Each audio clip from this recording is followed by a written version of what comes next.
आसमान हूँ सांझ का, पर आशा का संचार हूँ। ढलना जीवन नियति पर, प्रकृति का उपहार हूँ। नमस्कार, संसद टीवी के इस खास कार्यक्रम नेचर कनेक्शन में आपका स्वागत है। मैं हूँ मोहम्मद फातेह टीपू। इस खास कार्यक्रम के माध्यम से हम आप तक पहुँचाएंगे प्रकृति और पर्यावरण से जुड़े हर वो मुद्दे जिनका सरोकार सीधे आपसे है। जीवनदायिनी प्रकृति अनमोल है, जो हमारे जीवन की मूलभूत आवश्यकता है। व्यक्ति का प्रकृति से जुड़ाव ही हमें उत्तम जीवन की ओर ले जाता है। इसलिए जनमानस का ये दायित्व बनता है कि प्रकृति का दोहन होने से बचाया जाए। आज के विषय पर्यावरण और सतत विकास के जरिए हम बात करेंगे कि कैसे पूरी दुनिया अनुपजाऊ होती ज़मीन और उससे पैदा संकट का सामना कर रही है।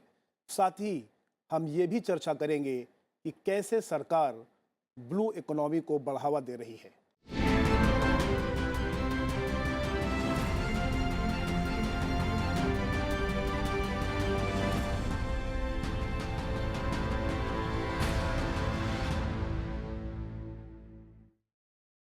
इन तमाम मुद्दों पर बात करने के लिए हमारे बीच दो खास मेहमान हैं। सीके मिश्रा, जो पूर्व पर्यावरण सचिव हैं, और डॉक्टर विभा धवन, जो टेरी यानी the energy and resources institute की महानिदेशक हैं। आप दोनों मेहमानों का बहुत बहुत स्वागत।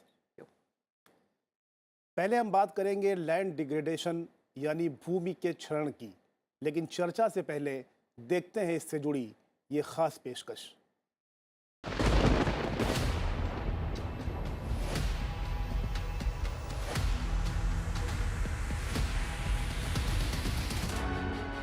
पूरी दुनिया इस समय अनुपजाऊ होती जमीन और उससे पैदा होते संकट का सामना कर रही है। हमारे भोजन और पानी पर भी इसका असर पड़ रहा है। United nation convention to combat desertification के अनुमान के मुताबिक सॉइल डिग्रेडेशन के चलते सन 2050 तक दुनिया को $23 ट्रिलियन का नुकसान हो सकता है। भारत की बात करें तो 104 मिलियन हेक्टेयर खेती योग्य भूमि अपनी उपजाऊ क्षमता खो चुकी होगी।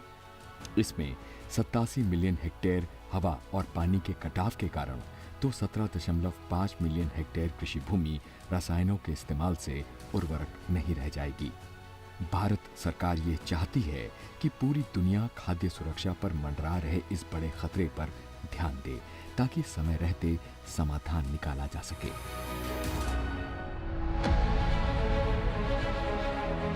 भारत G20 के अपने अध्यक्षीय कार्यकाल में इस मुद्दे पर तवज्जो दे रहा है।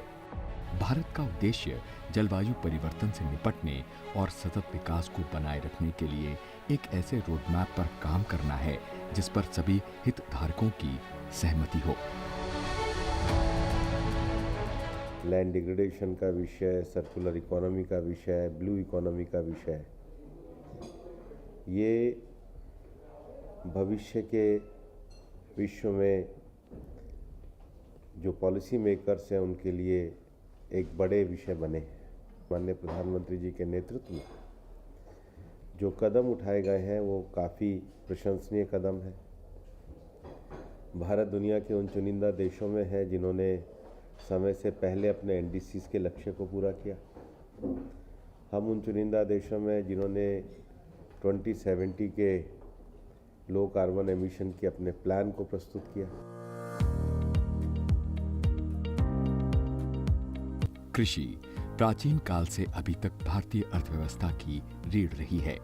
कृषि और इससे जुड़े अन्य सेक्टर्स का हमारी GDP में करीब 18% हिस्सा रहता है और देश की लगभग 70% आबादी प्रत्यक्ष या अप्रत्यक्ष तौर पर इससे जुड़ी है। भारत में कृषि और औद्योगिक विकास एक दूसरे के पूरक रहे हैं और देश की करीब 140 करोड़ आबादी अपनी खाद्य सुरक्षा के लिए कृषि क्षेत्र पर ही निर्भर है। ऐसे में सरकार का प्रमुख दायित्व खेती योग्य भूमि का पोषण और संरक्षण है। यहाँ पैदा असंतुलन अर्थव्यवस्था की बुनियाद को प्रभावित कर सकता है। इनमें मैन्युफैक्चरिंग, खाद्य प्रसंस्करण, एक्सपोर्ट इंपोर्ट, विदेशी मुद्रा भंडार, होलसेल तथा रिटेल प्राइस इंडेक्स जैसे क्षेत्र शामिल हैं। पहली बार सभी कंट्रीज ने लैंड डिग्रेडेशन पर जो अब तक प्रेजेंटेशंस किया गया, एक मत से सबने स्वीकार किया है। किसी भी कंट्री से किसी भी प्रकार का कोई भी विभेद नहीं हुआ है। इसमें मुख्यतः दो बातें उभर के आई हैं। भारत ने दो तरह की थीम्स लिया है, दो तरह की लैंडस्केप्स को चूज किया है। एक वैसी जमीन जो फॉरेस्ट फायर से अफेक्ट होता हो परंतु उसका रेस्टोरेशन नहीं होता हो। दूसरी वैसी जमीन जो माइनिंग से इंपैक्ट होता हो परंतु उसका रिक्लेमेशन नहीं होता हो। 2040 तक 50% डिग्रेडेड लैंड को इकोलॉजिकली रेस्टोर करने का लक्ष्य G20 कंट्रीज ने वॉलंटरीली कमिट किया है।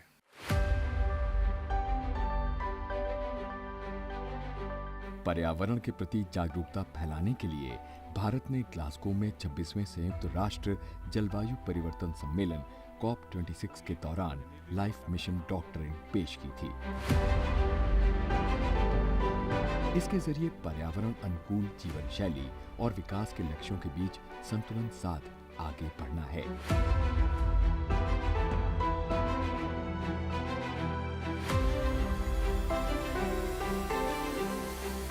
इसी वर्ष मार्च में गांधीनगर गुजरात में हुई दूसरी बैठक में G20 सदस्य देशों के 100 से ज्यादा प्रतिनिधियों ने लाइफ पर अपने विचार साझा किए।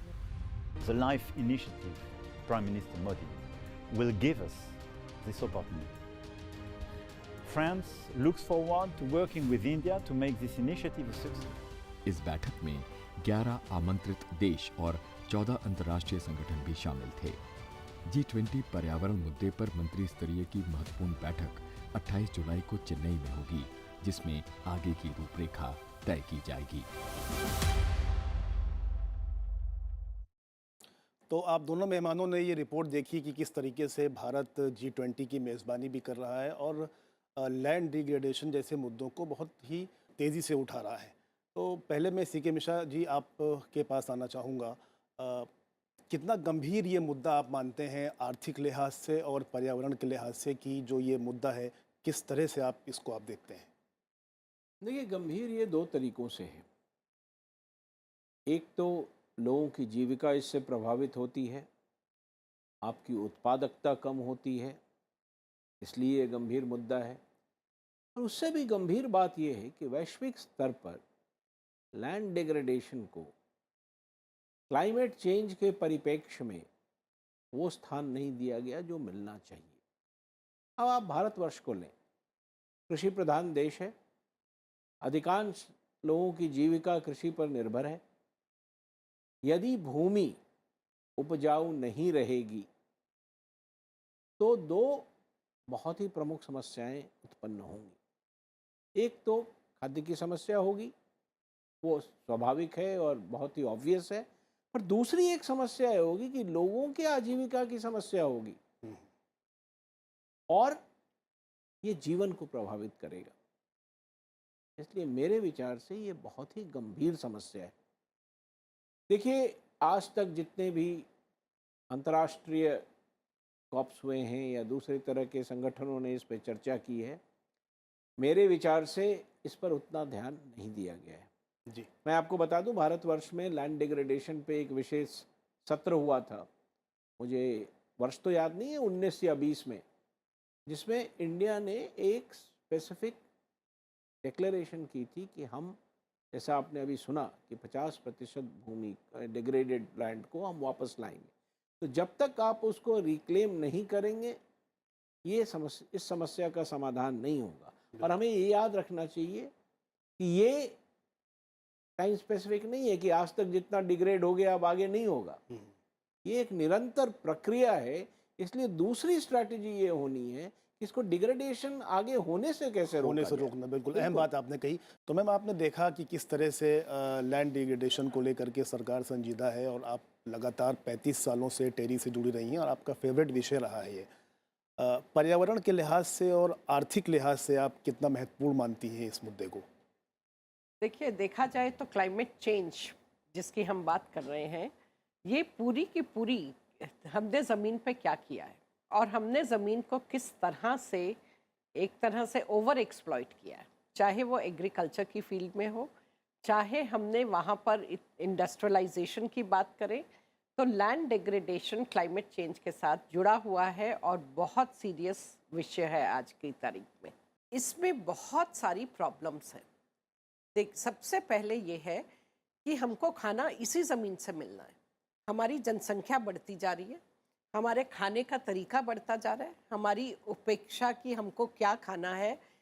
जैसे बहुत सारे लोग नॉन वेजिटेरियन की तरफ जाते हैं, तो जहाँ 1 किलो अनाज से गुजारा चलता था, वहाँ 5 किलो अनाज जो है वो एनिमल को फीड करेगा और फिर लोग खाएंगे, उस तरह से भी बात हो जाती है।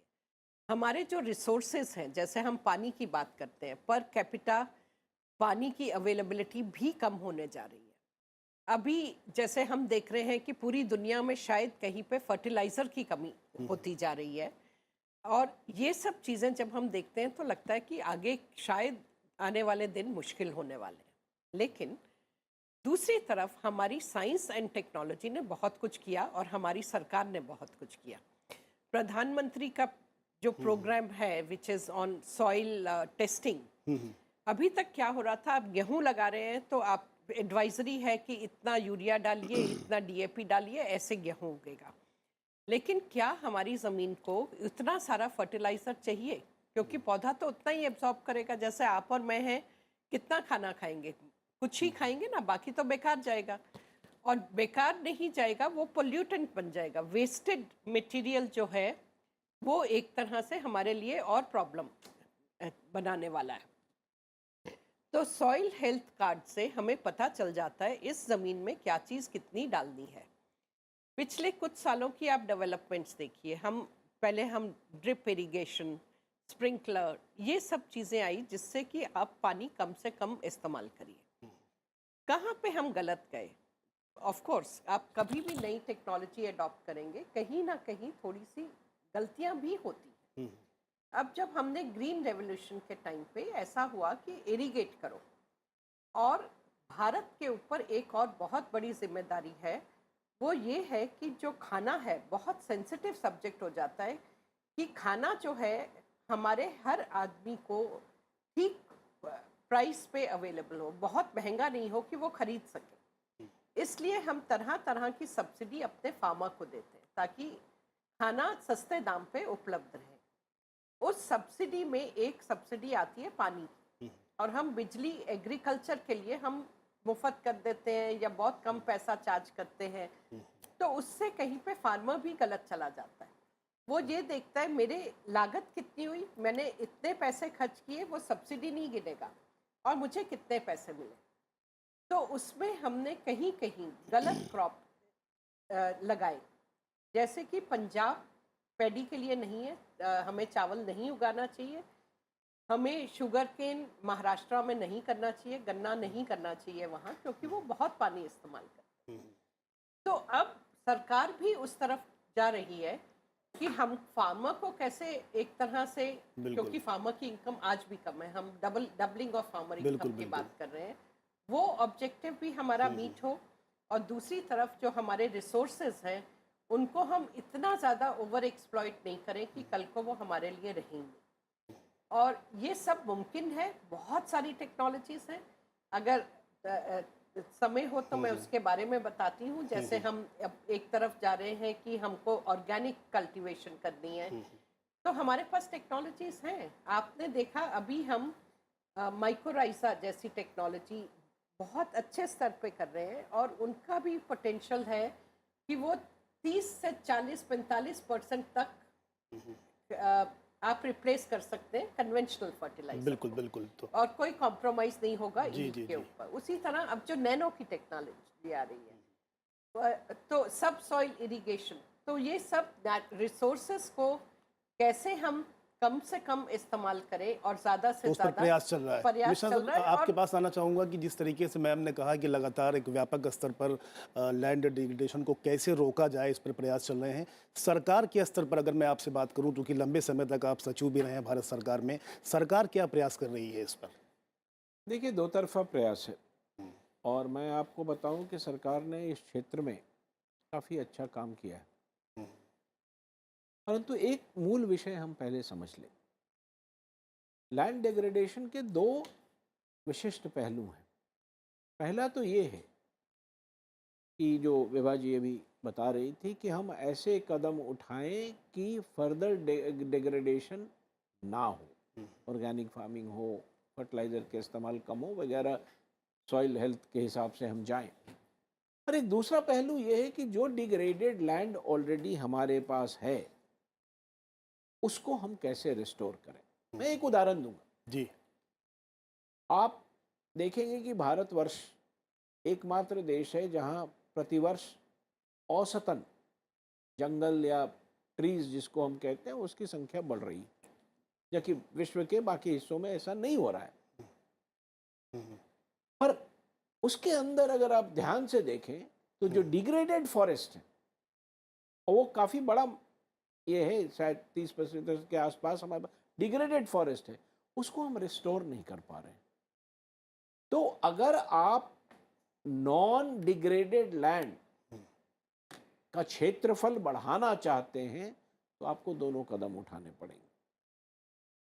ये डिग्रेडेड लैंड को आप वापस लाएं। राजस्थान, मैं बंजर भूमि की मैं बात करता हूँ, बंजर भूमि को पुनः उपयोग में कैसे लाया जाए इसकी तकनीक भी उतनी ही ज़रूरी है जितना कि जो फर्टाइल लैंड है उसको इनफर्टाइल होने से रोका कैसे जाए। बिल्कुल बिल्कुल बिल्कुल। तो ये एक तो दिक्कत सबसे बड़ी क्या है, और मैं किसी की कहीं विश्व के किसी देश की आलोचना नहीं करना चाहता हूँ, समस्या सबसे बड़ी ये है कि पूरे पर्यावरण क्लाइमेट चेंज के जो हमारे डिबेट है उसमें हम अन्य मुद्दों के डिबेट में पड़ जाते हैं, मिटिगेशन और अडेप्टेशन में, जो प्रतिदिन जीवन को प्रभावित कर रहा है उस मुद्दे पे हम बात तो कर लेते हैं पर ना कोई प्रोजेक्ट बनता है। बिल्कुल, जो ना मानव कोई जीवन से वित्तीय जुड़ा है, सहायता आती है, उनके तो उसमें आसपास कुछ से हो नहीं जुड़ा है, उस पाता पर है। चर्चा। जी, हम रुख करते हैं बहुत तेज़ी के साथ में ब्लू इकोनॉमी की तरफ, किस तरीके से सरकार ब्लू इकोनॉमी को बढ़ावा दे रही है। लेकिन सबसे पहले हम देखेंगे एक खास रिपोर्ट।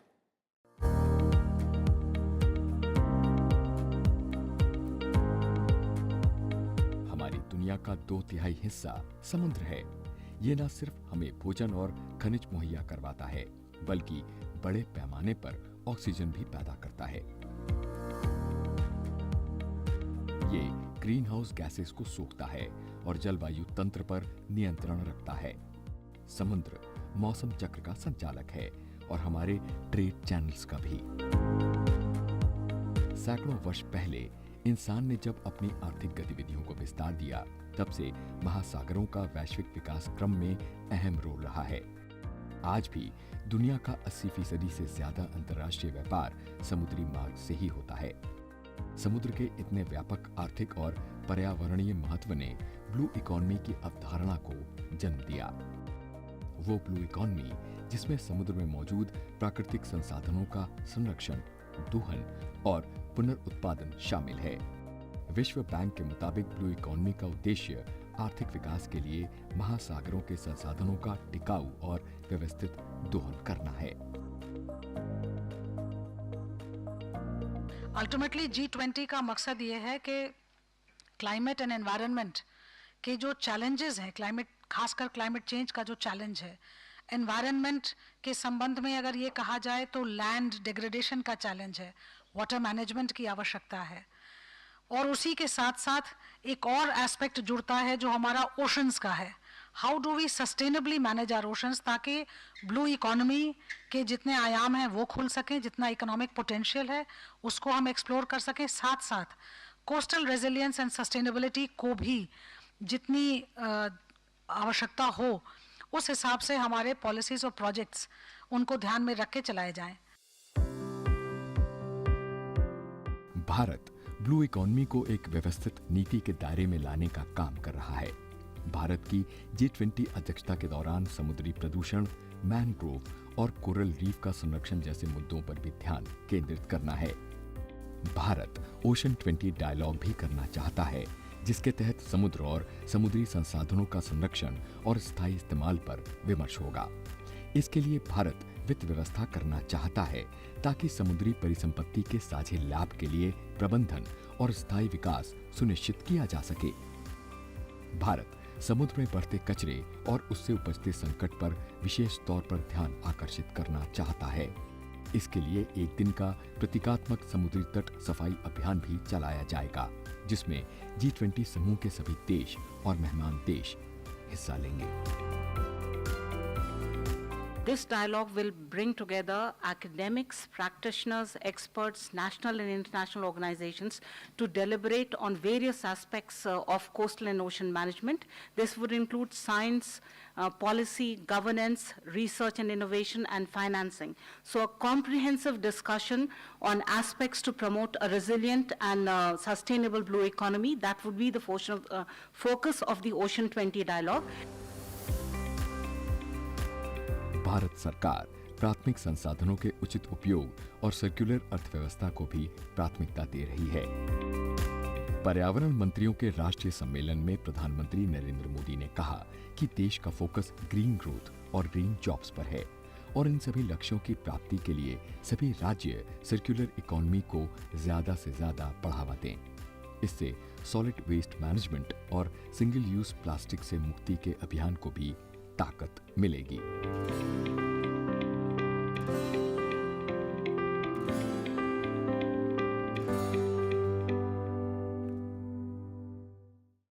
तो मैम, देखा आपने कि किस तरह से सरकार संजीदा है ब्लू इकोनॉमी को लेकर के। जो दुनिया का 80% व्यापार होता है वो समुद्र के रास्ते से होता है और 40% जो आबादी है वो कोस्टल एरिया में रहती है। अगर मैं बात करूं, और इसका जो नेचुरल कैपिटल है वो करीब $25 ट्रिलियन की गई है इसकी। तो दुनिया के लिहाज से जो ब्लू इकोनॉमी है वो कितना महत्वपूर्ण मानती हैं आप? देखिए, समुंदर जो है एक तरह से चुपचाप से हमें बहुत कुछ देता है। उसकी जो बायोडाइवर्सिटी है उसमें से हमको इतनी सारी ड्रग्स मिल रही हैं। आपने जैसे कहा कि हम ज़्यादातर जो एक्सपोर्ट इंपोर्ट है वो समुंदर के रास्ते होता है। सरकार जागरूक है। आपको मैं बताना चाहूँगी, अभी एक national centre of excellence on green ports and shipping TERI और पोर्ट्स ने मिलके बनाया है। मिनिस्ट्री ऑफ शिपिंग का इनिशिएटिव है, ministry of ports and shipping. तो इसमें हम ये देख रहे हैं कि जो पोर्ट्स और शिप्स हैं, क्योंकि वो एक देश से दूसरे देश कॉन्टिनेंट्स में जाते रहते हैं, तो वो लोग भी पोल्यूशन ज़्यादा नहीं बढ़ाएं। तो उनको हम कैसे हरा भरा करें, ग्रीन की तरफ जाएं, ताकि हमारी जो पूरी डाइवर्सिटी है, बायोडाइवर्सिटी और जो कुछ हमें समुंदर से मिल रहा है वो कायम रहे। और पोल्यूशन की प्रॉब्लम, क्योंकि वो इनडायरेक्टली आपको और मुझे बहुत बुरे से हिट करने वाला है। अगर वो फिश में चला जाएगा, आप फिश खाएंगे तो वो इनडायरेक्टली आपके अंदर प्लास्टिक जा रहा है। फिश अगर वहाँ पे बहुत सारी ऐसे हैवी मेटल्स हो जाएंगे, सब हो जाएगा, अगेन वो आपकी और मेरी सेहत को इम्पेक्ट करने वाला है। और दूसरी तरफ, क्योंकि इसमें कार्बन डाइऑक्साइड फिक्सेशन समुंदर से बहुत ज़्यादा होती है और पोटेंशियल बहुत है। जैसे आप जो एल्गी, जो हमको वैसे तो लगता है कि बेकार चीज़ है, वो आपको बायोफ्यूल दे सकती है। बिल्कुल बिल्कुल। तो बहुत सारे फायदे हैं लोगों के लिए। हम इसमें जाएंगे तो हमको बहुत फायदा है। सर, अगर भारत के लिहाज से मैं आपसे पूछूं तो जीडीपी में कितना आप इसकी भूमिका मानते हैं और इसका योगदान मानते हैं आप? देखिए, सामान्यतः लोग ये मानते हैं कि भारत के पास बहुत लंबा कोस्ट लाइन नहीं है। सच्चाई ये है कि हमारे पास 750 किलोमीटर से ज़्यादा का कोस्ट लाइन है, बहुत बड़ा कोस्ट लाइन है। देखिए, विभा जी ने बताया कि इसके इकोनॉमिक फ़ायदे क्या हैं, ट्रांसपोर्टेशन, बायोडाइवर्सिटी। मैं एक दूसरी तरफ की बात करता हूँ।